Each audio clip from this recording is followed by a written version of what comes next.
Assalamualaikum warahmatullahi wabarakatuh.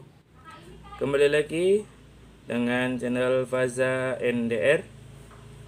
Apa kabarnya hari ini? Mudah-mudahan selalu diberikan kesehatan dan yang pasti mudah-mudahan wabah corona ini segera hilang dari muka bumi ini dan tidak ada lagi penambahan kematian ataupun pasien positif dari corona.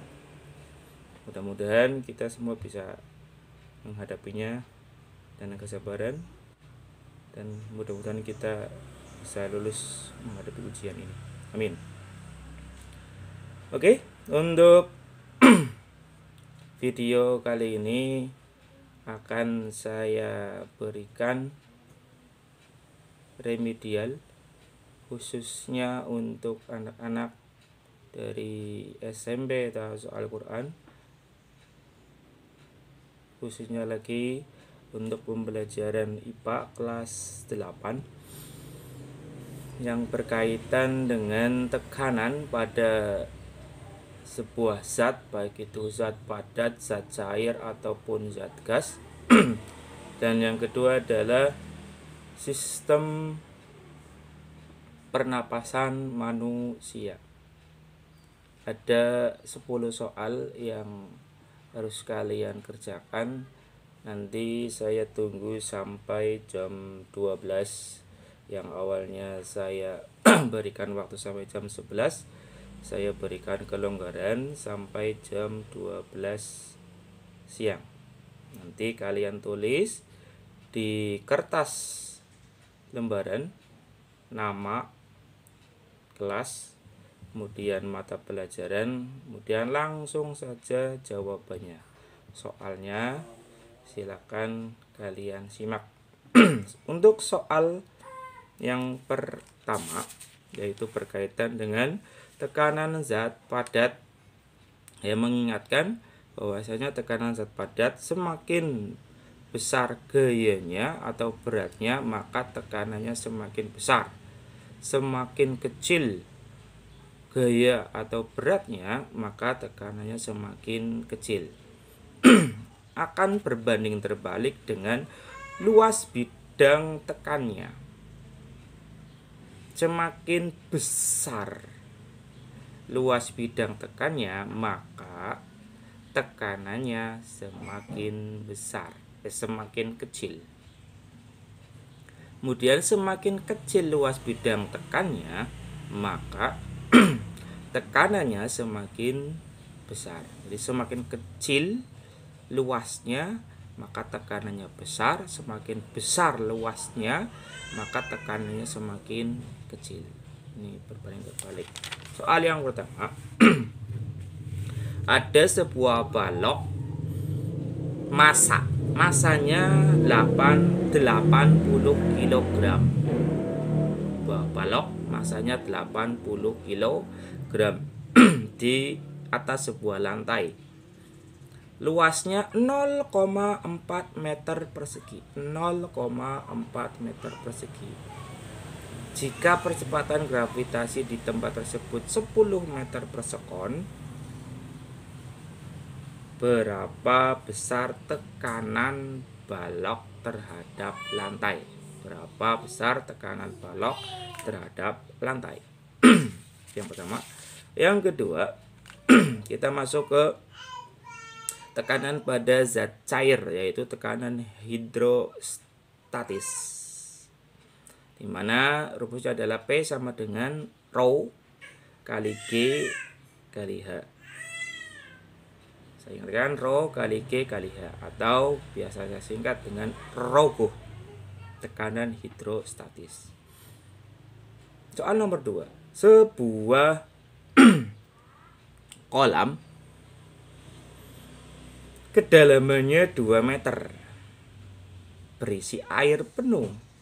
Kedalamannya 2 meter dengan massa jenis air 1000 kg per meter kubik.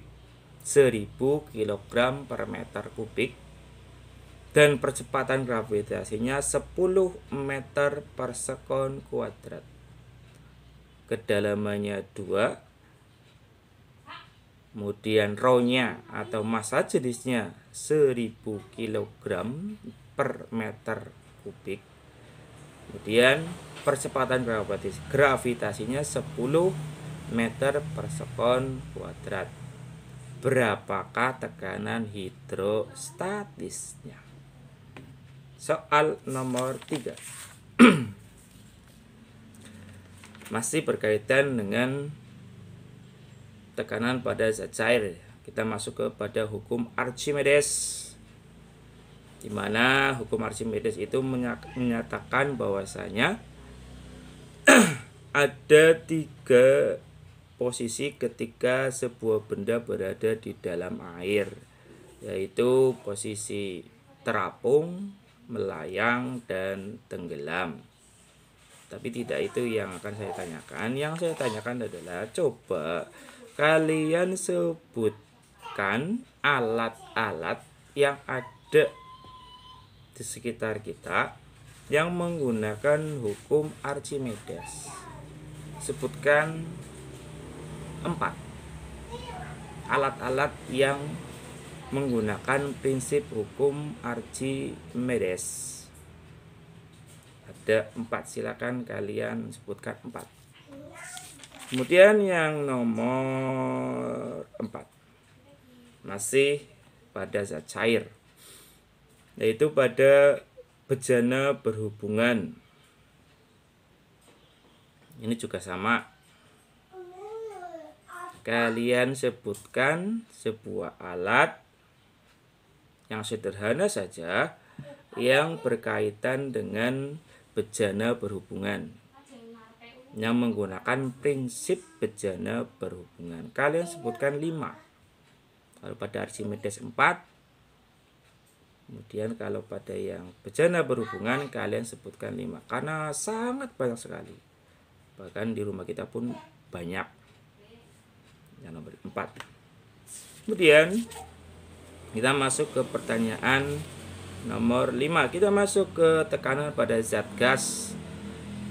Tekanan pada zat gas, terutama pada permukaan air laut, yaitu sebesar 1 atmosfer, 1 atm, di mana 1 atm itu sama dengan 76 cm hektogram.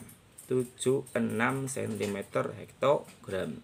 Atau bisa dikatakan tekanan pada udara yang terjadi di atas permukaan air laut itu 76 cm hektogram. Setiap kali 100 meter naik ke atas, maka tekanannya akan turun 1 cm. Dan misalkan sebuah daerah memiliki ketinggian 100 meter di atas permukaan air laut, maka tekanannya adalah 75 cm hektogram. Pertanyaannya adalah jika ketinggian sebuah kota adalah 500 meter dari permukaan air laut. Saya ulangi, jika sebuah kota ketinggiannya 500 meter dari permukaan air laut, maka berapakah tekanan pada kota tersebut, tekanan gas pada kota tersebut? Itu soal nomor 5. Itu untuk tekanan. Kita masuk ke bab berikutnya, yaitu berkaitan dengan sistem pernapasan pada manusia. Bernapas itu proses memasukkan oksigen dan mengeluarkan karbon dioksida serta uap air. Pertanyaan yang nomor 6. Mengapa kita menghirup oksigen? Atau bisa dikatakan fungsi oksigen kita hirup untuk apa sih? Pertanyaan nomor 6. Sekarang pertanyaan nomor 7. Coba kalian sebutkan dari luar sampai dalam organ-organ yang menyusun sistem pencernaan. Saya ulangi. Sebutkan organ-organ yang menyusun sistem pencernaan dari luar sampai dalam. Kemudian pertanyaan nomor 8. Nah, mekanisme pernapasan itu ada 2 macam, yaitu pernapasan dada dan pernapasan perut. Coba kalian jelaskan bagaimana mekanisme pernapasan perut, baik itu inspirasi ataupun ekspirasi. Inspirasi itu mengeluarkan, inspirasi itu memasukkan oksigen, kalau ekspirasi itu mengeluarkan karbon dioksida dan uap air. Coba kalian jelaskan mekanisme pernapasan perut. Kemudian nomor 9 berkaitan dengan kapasitas paru-paru. Coba jelaskan perbedaan antara udara komplementer dan suplementer. Coba sebutkan atau jelaskan perbedaan antara udara komplementer dan suplementer. Yang terakhir, tentang frekuensi pernapasan. Coba sebutkan faktor-faktor yang mempengaruhi kecepatan frekuensi bernapas. Coba kalian sebutkan faktor-faktor yang mempengaruhi kecepatan frekuensi bernapas. Demikian untuk soal remedial. Silakan kalian kerjakan, saya ulangi, kalian kerjakan di kertas atau di buku kalian namai, tulis kelas apa dan mata pelajarannya. Kalau sudah, silakan kalian foto, kemudian kalian langsung kirim ke WA saya. Saya tunggu sampai jam 12 siang. Demikian, silakan selamat mengerjakan, tetap berada di rumah, jaga selalu kesehatan. Saya akhiri, wassalamualaikum warahmatullahi wabarakatuh.